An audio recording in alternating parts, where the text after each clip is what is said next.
que nos salvou e chamou com uma santa vocação, não segundo as nossas obras, mas segundo o seu próprio propósito e graça que nos foi dada em Cristo Jesus antes dos tempos eternos.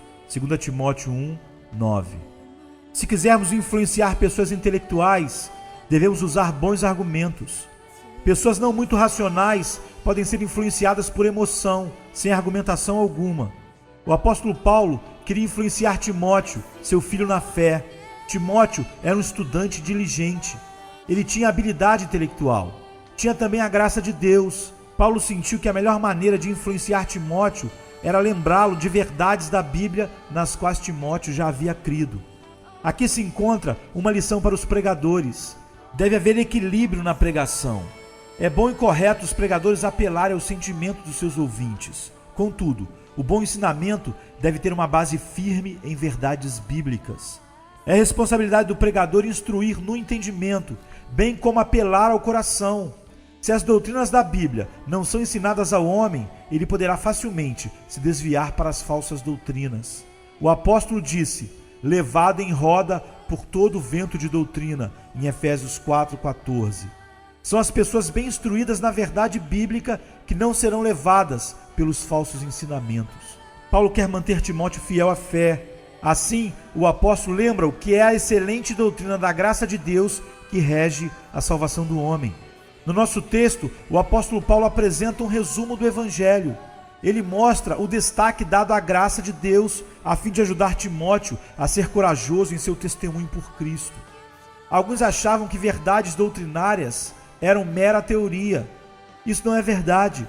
O entendimento claro da doutrina é que leva a uma vida santa e prática. A maneira mais garantida de se levar as pessoas à obediência e santidade é ensiná-las a verdade de Deus revelada. Consideraremos primeiramente a doutrina ensinada pelo apóstolo. Em seguida, tentaremos mostrar como esse ensinamento deve afetar as nossas vidas. Em primeiro lugar, pensaremos cuidadosamente sobre a doutrina ensinada pelo apóstolo no nosso texto. Não queremos ensinar doutrina só porque é popular. Queremos apenas ensinar o que entendemos ser o significado verdadeiro do texto. Muitos de vocês podem não gostar da doutrina que pregamos. Talvez possam até se zangar. Não podemos pregar para agradar nossos ouvintes. A aprovação de Deus será suficiente para nós, embora pessoas possam nos contradizer. Que toda mente honesta esteja desejosa de receber a verdade da inspirada palavra de Deus. Primeiro, o apóstolo expõe sua doutrina nas palavras do nosso texto. Paulo declara que Deus é o autor da salvação, que nos salvou e chamou. Ele claramente confirma o ensinamento de Jonas, que diz: do Senhor vem a salvação. Jonas 2,9. A salvação pelo homem não se encontra no nosso texto. O fato de que a salvação é inteiramente do Senhor é muito clara nesse texto. Em segundo lugar, o apóstolo refere-se a todas as pessoas da Trindade. O Pai nos salvou. Deus Pai planejou o caminho da salvação.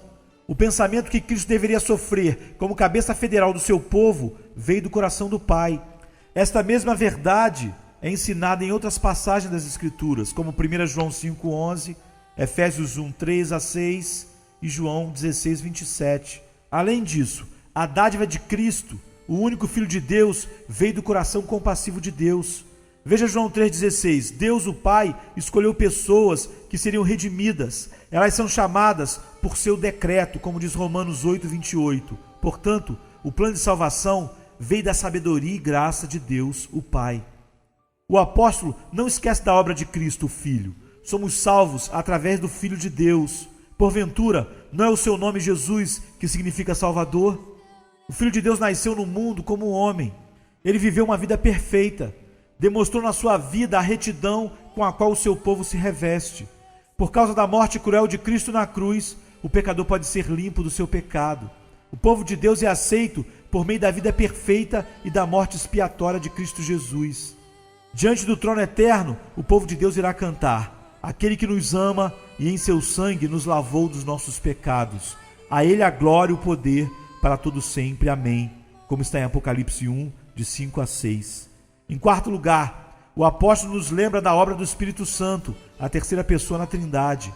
O Espírito Santo nos capacita a entender o Evangelho. A mente humana, por natureza, não entende as coisas de Deus.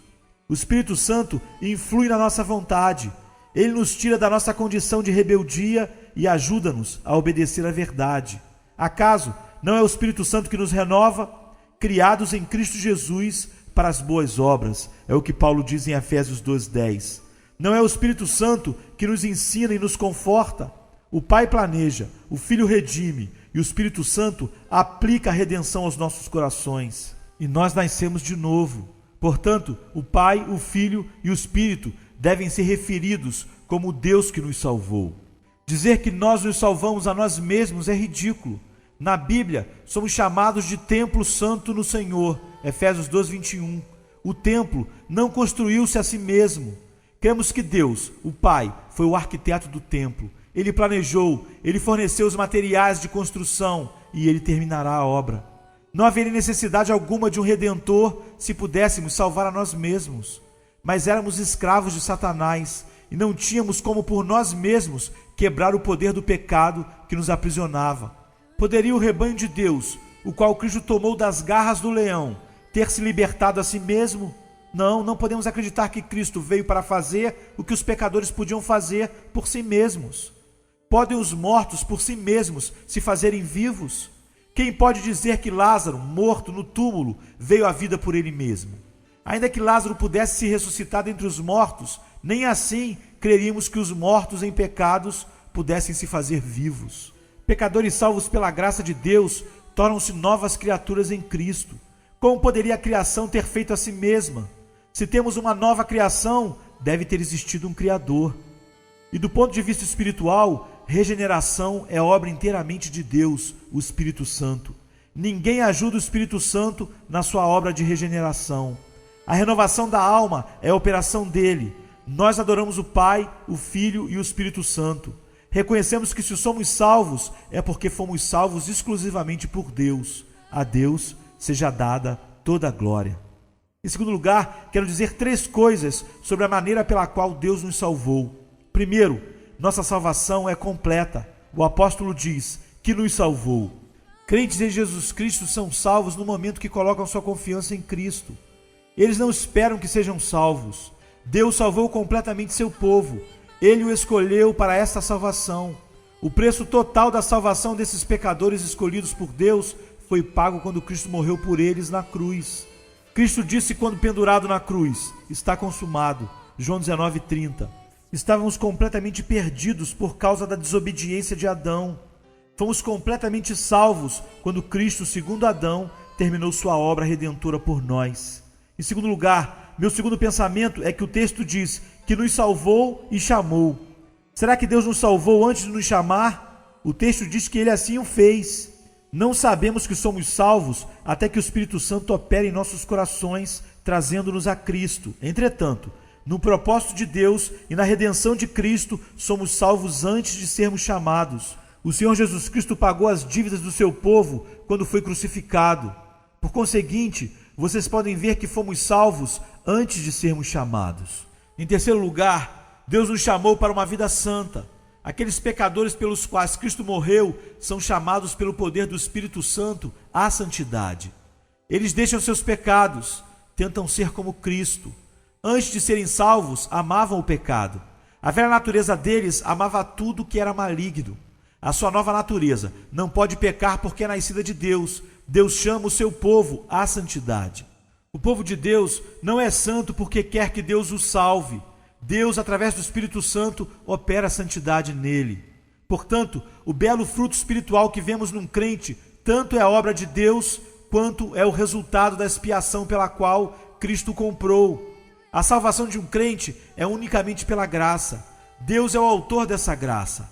Salvação tem que ser pela graça, pois não pode ser adquirida. A sequência verdadeira é: Deus nos salvou antes de nos chamar. Esta ordem mostra que nossa santificação não é a causa, e sim o efeito da nossa salvação. 3. Em nosso texto, o apóstolo diz: não segundo as nossas obras. A atitude do mundo é: faça o melhor que puder e Deus o abençoará. A pregação do Evangelho afirma que somos pecadores perdidos, só merecemos ser condenados por Deus. Se haveremos de ser salvos, isso só será possível pela graça soberana de Deus. Ele tem que nos amar voluntariamente ou iremos para o inferno. Nossas próprias boas obras jamais podem nos salvar. Se boas obras pudessem nos salvar, a salvação não seria pela graça, e sim pelas obras. Deus afirmou muitas vezes em sua palavra: não vem das obras, para que ninguém se glorie. Efésios 2:9. Na Epístola aos Gálatas, o apóstolo é bem resoluto a esse respeito. O homem não é justificado pelas obras da lei. Gálatas 2:16. Jesus Cristo é o autor e o consumador da nossa fé, como diz Hebreus 12:2. Pecadores devem receber a livre salvação das mãos da graça divina ou devem obtê-la por seus próprios esforços. É impossível merecer a salvação. Há somente um caminho, o da graça. Nós só podemos ser justificados gratuitamente pela sua graça, pela redenção que há em Cristo Jesus, como diz Romanos 3:24. Porque Deus fez a salvação possível somente através da fé. A Bíblia nos diz, portanto, é pela fé, para que seja segundo a graça. Romanos 4:16. Não há mérito algum na fé. Fé é dom de Deus. Nossa salvação depende inteiramente da graça. Em quarto lugar, a próxima coisa a ser mencionada no nosso texto é o propósito eterno de Deus. Quando somos salvos, não é de acordo com o nosso propósito ou mérito, porém, segundo o seu próprio propósito. Assim, pois, isso não depende de quem quer, nem do que corre, mas de Deus, que usa da sua misericórdia. Romanos 9:16. O que Cristo disse a seus discípulos, ele diz a nós: não me escolheste vós a mim, mas eu vos escolhi. João 15:16. O ensino de Cristo é que não quereis vir a mim para terdes vida eterna, como está em João 5:40. Vocês não virão, vocês não podem vir, até que a sua graça os traga. Ninguém pode vir a mim se o Pai que me enviou não o trouxer. João 6:44. E diz mais: todo o que o Pai me dá virá a mim. João 6:37. Essas passagens concordam com o nosso texto. Por que existem pessoas tão iradas contra o propósito de Deus? A nós, seres humanos, é permitido termos propósitos. Por que então Deus não pode ter um propósito? De fato, Ele tem um propósito. Ele governa no céu e na terra. Ele salva o seu povo segundo o seu propósito, como diz o apóstolo Paulo. Em quinto lugar, nosso texto diz: seu próprio propósito e graça. O propósito de Deus está todo fundamentado na graça. Graça, tudo baseado na sua graça, do começo ao fim. Os homens são pecadores condenados, mas eles geralmente querem fazer algo para merecerem seu próprio perdão. Deus afirma que um pecador não tem como ser salvo dessa maneira. Deus está disposto a recebê-lo fraco e indigno, como você é. Ele lhe dará salvação, todavia, não pode vendê-la para você. A salvação de Deus é pela graça. Ele o convida sinceramente a vir a Cristo e viver. No entanto, você jamais poderá vir, a não ser que o Espírito Santo o faça disposto a aceitar a misericórdia de Deus. Salvação sempre é referida na Bíblia como uma dádiva, graça que nos foi dada em Cristo Jesus antes dos tempos eternos, 2 Timóteo 1:9. Isso deveria nos manter humildes. Não podemos ser orgulhosos de algo que nos foi dado, que nos foi doado. O texto não nos diz a qual Ele nos vendeu, ou a qual Ele nos propôs, mas a qual nos foi dada. Portanto, nossa salvação é exclusivamente o dom da graça de Deus. E o apóstolo Paulo continua: nos foi dada em Cristo Jesus. A graça de Deus vem a nós através de Cristo. Paulo afirma: mas longe esteja de mim gloriar-me, a não ser na cruz do nosso Senhor Jesus Cristo. Gálatas 6:14. Salvação é um dom da graça. Deus nos deu esta graça antes dos tempos eternos. Deus vivia sozinho antes do mundo começar. Nós ainda não existíamos, portanto, não podíamos fazer nada pela nossa salvação. Deus já reinava então, assim como Ele reina agora. Ele não tomou o conselho do homem ou anjo, porque nada até então havia sido criado. Ele nos deu salvação antes da fundação do mundo, para que a nossa salvação pudesse ser totalmente pela graça através de Jesus Cristo. Você, meu amigo, pode não gostar do ensino do texto, mas creio que dê o verdadeiro significado dele. Peço que aceite o que Deus diz. Vou tentar agora mostrar como o ensinamento deste texto pode ser usado por nós. ele pode afetar a nossa maneira de viver. Creio que a doutrina da graça é tão cheia de poder hoje quanto no passado. Ela dá coragem ao homem que a recebe. Paulo exorta a Timóteo que não deve envergonhar-se. Deus lhe deu graça em Cristo Jesus antes da fundação do mundo. Em primeiro lugar, um homem pode ser muito pobre em bens materiais. Este mesmo homem pode ser rico espiritualmente se ele conhece a graça de Deus. O nome de uma pessoa pode não estar nos livros de história do mundo. Entretanto, o nome do crente foi registrado no livro de Deus antes do início dos tempos. O homem que nisso crê será forte quando tiver que travar a batalha do Senhor. Os que creem na livre graça de Deus têm confiança, não têm medo. Eles sabem no que creem. Até nossas crianças, às quais são ensinadas as doutrinas da graça, sabem mais do que muitos adultos. Muitos não sabem no que creem, pois eles ouvem pregações que não os ensinam realmente a verdade de Deus. Se uma pessoa recebeu as doutrinas da graça, ele se apegará firmemente a elas.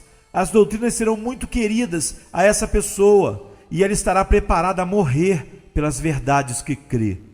Em segundo lugar, essas doutrinas da graça dão ao homem algo em que segurar. Por outro lado, as doutrinas da graça seguram o homem. A pessoa que crê que a salvação vem de Deus e não do homem, jamais abandonará este ensino. Todas as outras doutrinas são como chão escorregadio, onde alguém pode facilmente cair. Se a salvação é por esforço humano, como pode você saber se seu esforço é suficiente? Se você tiver seus pés firmes nas doutrinas da graça, não precisa ter medo de cair.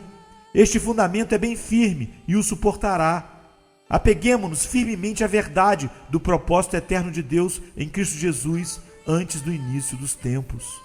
Em terceiro lugar, este ensinamento da doutrina da graça desmascara os falsos ensinamentos. Se dissermos às pessoas que elas são salvas por Deus, verão que não precisam de padres, missas e absolvições. A doutrina da graça é a verdade que Deus usa para sacudir os portões do inferno. Nos tempos quando a igreja de Deus foi perseguida, os cristãos arriscavam suas vidas para ouvir esta verdade. Quando não era permitido que os cristãos se encontrassem em igrejas, eles se encontravam à noite em lugares secretos. Não tinham medo desde que pudessem ouvir a doutrina da graça de Deus. Eles corriam o risco de serem mortos se tão somente pudessem ser alimentados pela pregação dessa doutrina a qual amavam. Quando o erro é pregado em tantos lugares, isso deve ser contra-atacado pela pregação das doutrinas da graça. Os inimigos de Deus não serão capazes de resistir a estas verdades. Amados, quando essas verdades são escritas no coração do homem, elas farão com que ele busque a Deus. Ele saberá que Deus o salvou e passará a vida seguindo a Deus. Ele verá a mão de Deus em tudo. Ele adorará a Deus que já fez e continua a fazer tanto por ele. Ao mesmo tempo, essa doutrina faz com que o homem despreze a si mesmo. Ele sabe que não tem em si justiça nenhuma. Ele sabe que somente Deus o pode salvar. Ele se sente pequenino, mas contente. Ele se mantém humilde diante do propiciatório de Deus, mas ele é ousado quando outros se opõem a ele. Que todos nós possamos conhecer o imenso poder que há na verdade da graça de Deus. Apenas esta preciosa verdade traz conforto ao pecador. O maior conforto do pecador é saber que a salvação é pela graça. Se os homens fossem salvos por mérito, por boas obras, aonde estaria você? E aonde estariam os bêbados, os blasfemadores e os impuros? Aqueles entre vocês que amaldiçoam a Deus em seus corações e não o amam, aonde estariam? Quando a salvação é inteiramente pela graça, sua vida passada, por mais impura que tenha sido, não é motivo para detê-lo de vir a Cristo. Cristo recebe pecadores. Deus escolheu algum dos piores pecadores. Por que não então você? Ele recebe a todos que vêm a Ele. Ele não lançará fora. Alguns chegaram a odiar a Cristo. Eles o insultaram frontalmente, mas tão logo que eles clamaram: Deus, tem piedade de mim, um pecador, Ele teve misericórdia deles. Ele terá misericórdia de você se o Espírito Santo guiar a buscar misericórdia. Não haveria esperança alguma para você se me fosse necessário lhe dizer que você precisa conquistar sua própria salvação a parte da graça. Contudo, a salvação é pela graça. Se você está morto em pecados, existe vida para você. Se você está nu, existe vestimenta para você. Se você se sente arruinado, existe salvação completa para você. Que você tenha graça para se apoderar da salvação de Deus. Então, você e eu cantaremos juntos os louvores da glória da graça divina.